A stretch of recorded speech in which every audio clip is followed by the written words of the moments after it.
My guest today is the founder and frontman for one of the pioneering progressive metal bands of all time. They have a new album out called Sorceress and are currently on tour in North America. I'm very pleased to welcome Mikael Akerfeldt. Hi, Michael. Thanks so much for calling in. No problem. Appreciate you giving me a few minutes during the tour. I know you guys are on the road. Where are you right now? What show are you prepping for? We're in Akron, Ohio. Nice. So you just started the U.S. tour. The album just came out last week. You know, what's the excitement about the new album and the tour? How's the response been? What are you feeling? It feels good. We haven't played so many shows yet. I think we're on maybe show 8 or something on this tour. Response has been really good. I mean, we play some old shit, and of course that goes down well. Right. But the new songs go down really, really well. And even, I think it's the first time ever, actually, that somebody, like people in the crowd, they yell out for new songs, if you know what I mean. Yeah, that's nice. That doesn't happen. I can't remember that ever happening before. Right. So that's a good sign. And yeah, we got some like European and Australian chart positions through yesterday, and good results for that type of stuff, you know. We hit number 1 in Germany, which is a big deal in Europe. It's looking good, you know. We don't really think so much about the results, to be honest. I mean, it's good, and it makes us happy, I guess, when we get good chart positions and when people like this stuff. But we have already made up our own minds that we're happy with this record, you know. So right. That's all we need, to be honest. You know, the rest is just kind of icing on the cake. At this point, what's the challenge like of putting together a set list of all the different styles that the band has done over the years, and either the new songs sound different than 20 years ago, and making it all work and making every sort of fan happy? I mean, how hard is that? For us, it's not hard because it's not such a big deal for us. You know, we have lots of records, lots of different styles on these records. But we try to pick a set list. We try to have at least one song from every record. But now with 12 records, it gets a bit difficult. And on top of that, we want to promote the new album a little bit more because it's the new one. But we just, we go seamlessly between the heavier stuff from the early days into what we're doing now, you know, and it doesn't feel weird to us, you know. But we were talking about that. You know, seeing us live must be a bit of a schizophrenic experience. You know? Right. It's probably, you know, we're asking a lot from our fans, I guess, in that sense that, you know, just because we change and we like so many different things, we obviously present that in a live situation and expect to get a good response. Somehow we do, you know, so it really works well. Well, I think the fans do appreciate that you still recognize the older material and you know, value that. And so as long as they get some of that, they're probably really happy. Yeah, it seems like it. So we're playing some of our evergreens, so to speak, every night, and you know, some new stuff. And you know, like I said, try to have a nice balanced set list. Usually we think in terms of a V-shaped set list. We start out like all guns blazing, and then we kind of calm down in the middle, and then we pick it up and end on a, so to speak, high note in terms of velocity and heaviness. You know, I've read a little bit about people calling this sort of the third part in a trilogy of, you know, I don't know how to describe it, not softer, but softer relative to the older records. You know, with Heritage and then Pale Communion and now the new one. Is there anything to that? You know, what was the approach going into this one where you felt like we want to continue that style, or how did you go into it?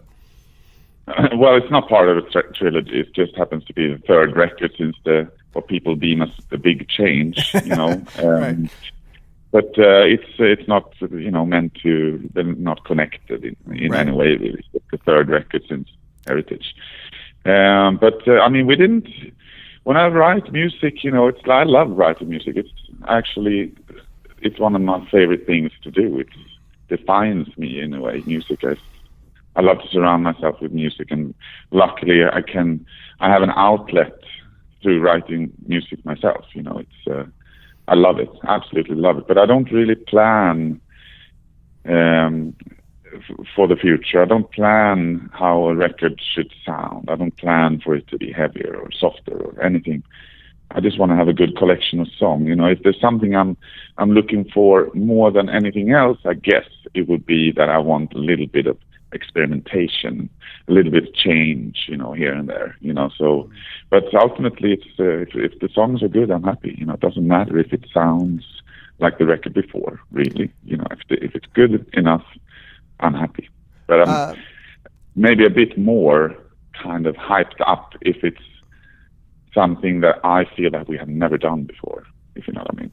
Right, and to that end, there's a lot of that on this album. A lot of new sounds, a lot of new instruments, some experimentation. So, what influenced that? Were you listening to some, maybe more Middle Eastern things at the time, or where did you draw from for this record?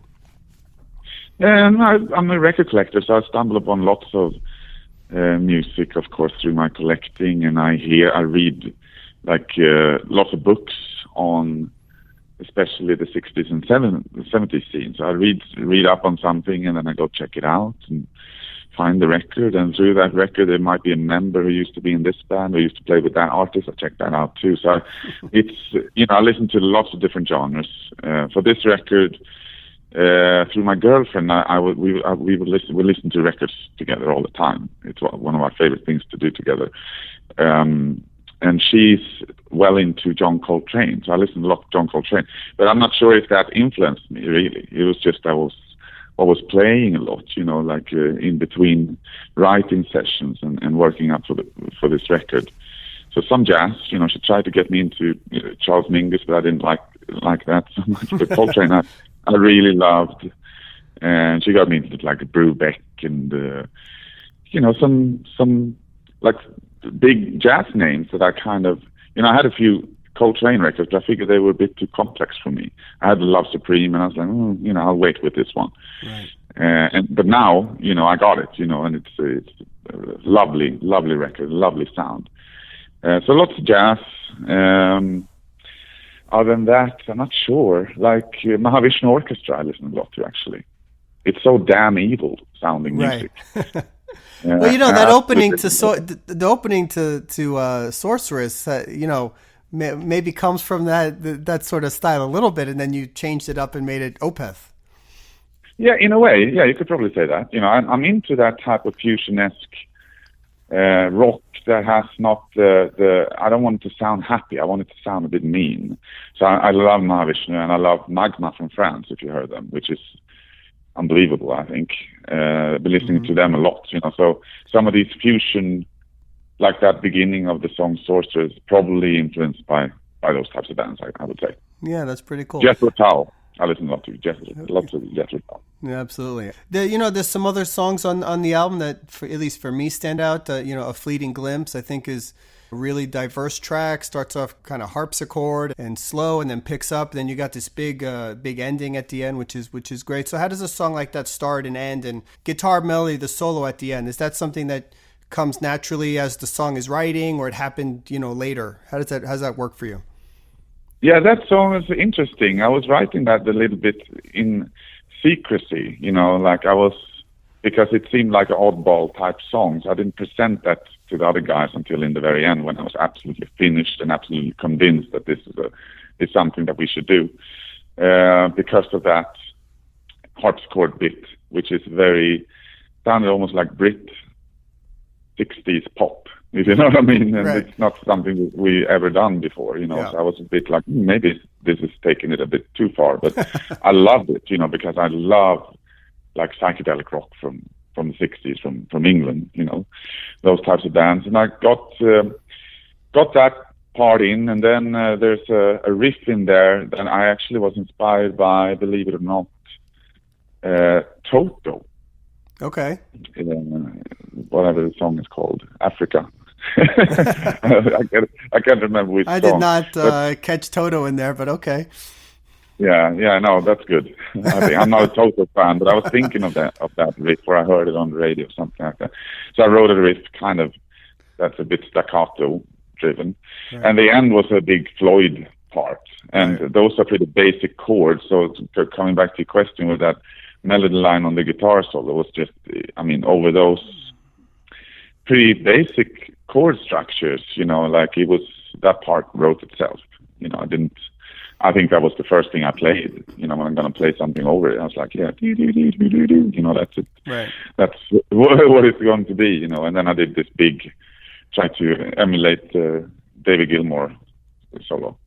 How do you compare this album to, like the last one, Pale Communion? Where's the jump in sort of the styles and approach you took to both records? Well, I think it's a bit more straightforward, this album. It's got more hooks, and dare I say, it's a bit more catchy perhaps than the previous two. I spent a lot of time with vocal melodies, and I wanted them to be,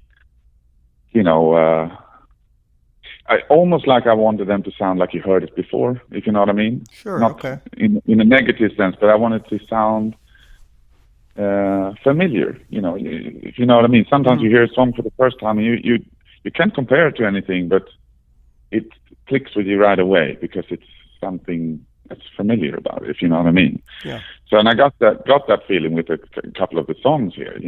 So I figured that's a good. I was focusing a little bit more on the hooks and having the vocal carry the songs a little bit more, and that made the songs a bit more straightforward than Pale Communion and Heritage, with especially Heritage being quite intricate and weird. This a bit more straightforward. You recently played Radio City Music Hall. I'm wondering, have you played that venue before? No, yeah, never. So what was that like? Because that's sort of a real. I was actually recently there, seeing a different band a few weeks ago, and I'm not from New York. I happened to be in town. That's a beautiful venue, and not like your standard metal sort of vibe, right? So how was that show, and what was it like playing there? It was amazing. What can I say? It was weird because it's massive, right? So it's like we stepped in there, it's like, oh my God, this is a big place, But it's still, and I can't explain why, but it has some type of intimacy in there, like you feel secure in this big place. Yeah. Which is a great feeling. So out of all the big shows that we've done on our own, like we played the Royal Albert Hall and we played wherever, like some big shows, but this was my favorite, of them, all of us agreed after that. That was amazing. It was almost like you didn't want to leave stage, and normally we're pretty keen to get off stage and grab a beer, if you know what I mean, once we're done, but this time was like, wow, it was amazing. Yeah, it really is. It's a beautiful venue, and the sound there is awesome. I hadn't been there ever until a few weeks ago, and it really blew me away. It was impressive. Yeah, no, the response was great there, and lots of people. So everything was really good. That night was a good night. Since I have you on, I wanted to ask you about some of the band's earlier records, since some of them are considered really important albums for progressive metal, and I want to just ask you a few questions about them, if that's okay. Okay. So just sort of what you remember about the making and something interesting. So first would be Blackwater Park, which I think a lot of people still hold up as the Opeth masterpiece. And what do you remember about the making of it at the time, and what do you think about it today, looking back? Well, that was the first record I actually recorded some kind of demos for. Like I went to a friend's house he was an aspiring engineer. He was really into sound and that kind of stuff. So he asked, like, if you want to come over and record demos or whatever, record something, you can come to my place and I'll engineer it, because I want to learn. So I did. I went over there. I wrote some stuff back home and then went over to his place to record demos. And those became like early sketches of, sketches for the song Harvest, for instance, Bleak, Leper Affinity, and the title track came together for the demo, and some of the stuff was written in the studio for that record. Draper Falls I also demoed, so it was like 5 songs or something like that. Mm-hmm. And the band was doing well then. We were, it's the previous, one of the previous lineups with Martin Lopez on drums and Peter on guitar. And we were in good shape then. We had some shaky beginnings with Lopez. He did the previous 2 records, and the one before Blackwater Park, Still Life, was also a good experience. But now we had really gelled as a band. So it was a great recording, and obviously working with Stephen Wilson for the first time was was great, because I was a big fan, still am a big fan of his, and to get his expertise on what we could do that's different from other metal bands. I mean, I figured at the time already that we're different from the other bands, but how can we make that come across better on record? And that's where Steve came in and did some production features to the record that simply didn't exist in the metal genre then. Right. So that was it was a great experience, you know, and the last great experience for that lineup. When you listen back on that album today, does it hold up for you? And do you still look at it as like an important piece of work for the band? Not really. I don't listen to it. You know, like I only listen to it if I have to really learn something I forgot how to play. But you know, like those things, you know, I work that way. That like once a record is done, I listen to it a lot, and then I leave it forever, pretty much. You know, and I don't go around thinking we're the dog's bollocks because we made that record. You know, right. It's just a record for us. You know, but we love it. We love it just in the same way as we love all the other records. You know, but it's not up to me to decide whether it's a masterpiece. It's up to listeners. Right. So the other record, one of the other ones is Watershed, which, you know, another one that I think it was at this time or maybe before that the band was starting to become, you know, more progressive in what you guys were writing. So, you know, what about the making of that one and what was going on at the time? That was a fun recording. Again, we had a new lineup, meaning that in this case, we had a new drummer. Axe, our drummer, came in for that record. That was his first. And we had struggled so much with the drums for years, and I was extremely tired. I didn't like recording, you know, at that point. So we went into the studio with Watershed, and I couldn't come down at the same time as the other guys. I came down like a few days later, and they had already cut a track then. And I was like, wow, you know, like that never happened before.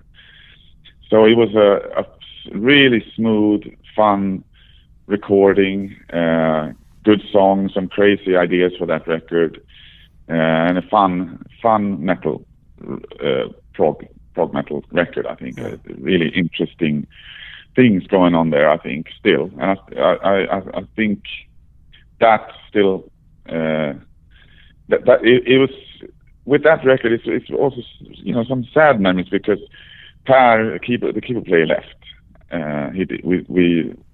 He recorded for Heritage, the album after, but he was not interested really. Like, and we could see that during the recording of Watershed that his heart really wasn't in it as much as it was for the rest of us. But a really, really good record, I think, you know, and it's so good actually. I think that you know, like that record came out perfectly. Like it's kind of summarized everything that we wanted to do with that style, which eventually led to us switching things around a little bit. Yeah. So you said we can't top this. This is as good as we can do with this. Yeah, and I felt like everything, we'd saturated our own style, and it would just be a case of us trying to repeat ourselves. You know, trying to top that record, and it, like, I didn't see it as a challenge that I wanted to move into. You know, I saw it as a challenge to move on, if you know what I mean. No, yeah. And I didn't really want to write that stuff anymore. I was done. That what Watershed was a Watershed moment, really. You know, like it really kind of summarized everything that we had been meaning to do for many years then, and that record is the epitome of that sound, I think. Well, that's interesting, but I get where you're coming from. Last one, Damnation, just because it was different at the time, and you know, it caught everybody off guard when it came out. But even today, I think a lot of fans still hold it up as one of their favorite albums. So, you know, talk about the decision to make that album, the change in the style, and I think that sort of influenced a lot where you are today. No? Yeah, you know, that was a record I've been dreaming to do at the time. I was writing a lot of soft stuff. I was writing a lot of songs that eventually ended up on the Damnation record. But the plan was to record a really heavy record. You know, I wanted to do something heavy because we were going to follow up Blackwater Park. And I wanted it to be hard-hitting, you know, but I didn't write any heavy stuff, really. You know, like, I only wrote soft stuff. And I was like, well, what should I do with this, you know? So a friend of mine, my best friend, actually told me that maybe you should do 2 records at the same time. So do a soft record. If you're writing soft stuff, you might as well release it. And that, that was great. That's a great idea. Let's do that. And that also kind of enabled me to write heavy stuff, knowing that I was going to focus the soft stuff for one record and do the heavy stuff for the other record. Right. And I was so convinced that this was the right thing to do that I had to talk the record label into allowing us to do it, because they didn't think it was a good idea, because it was going to be expensive. It was going to be shorten the contract. I think they wanted to hold on to us for as long as possible, so they didn't want us to blow 2 records in one go, if you know what I mean. Sure. So they said no, but I was so convinced that I talked to the boss of Music for Nations at the time, and said to him that, well, how about if we do 2 records for the price of 1, meaning that it only counts as 1 record in the contract, and we will use the budget for 1 record, but we'll do 2. And he said, yeah, that's great. He basically got that record for free, if you know what I mean. Right. That's so cool. It's the opposite to selling out, I think. It's just very, very, very stubborn, I think. Was any influence musically there from Steven and having worked with him at all? Yeah, he co-produced that record too. So he was there, and he played all the mellotrons and all the keys on that record. Helped me with vocal lines and stuff like that. But that was a very easy record to write, because I've been, I guess, building up for writing a record like that for a long time. I really wanted to do it, and it was a great feeling listening to the album for the first time. I felt like, wow, this is a whole new dimension. This is something completely new, and I was so happy with that record when it was done. Yeah, I think like Window Pane is still just an amazing song. From the opening, when it comes on, it gives you goosebumps. Thank you. Yeah, it's become a little bit of a classic, that song. Yeah. Well, Mikael, that's all I got, man. Listen, thank you so much. I know you're busy. I know you got a show tonight, so I've been wanting to speak with you for a long time. I appreciate you taking a few minutes. No problem. Thank you very much for talking to me.